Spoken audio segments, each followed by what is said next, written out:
আসসালামু আলাইকুম। তো আজকে অফিসে বরবটি ভাজি করছিলাম আলু দিয়ে। আর আপনারা অনেকেই অনেকভাবে এটা ভাজি করেন, রান্না করেন। কারণ আমি আমার মতো করে ভাজি করছিলাম। তো যাই হোক, প্রথমে আলু, বরবটি এগুলো কেটে কুটে ধুয়ে রাখছিলাম।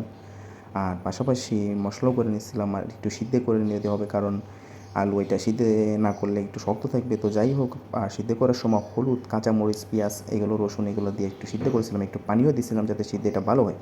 তো যাই হোক, সিদ্ধ হয়ে গেছিলো। ওইটা নামায় রাখার পরে একটু বাগার দিয়ে নিয়েছিলাম পেঁয়াজ, রসুন আর আস্ত জিরা দিয়ে। আর পাশাপাশি স্বাদ বাড়ানোর জন্য একটা ডিমও ভেঙে দিয়েছিলাম। তো আপনারা কীভাবে বাসা বাড়িতে বরবটি ভাজি করেন আমাকে অবশ্যই কমেন্টে জানাবেন।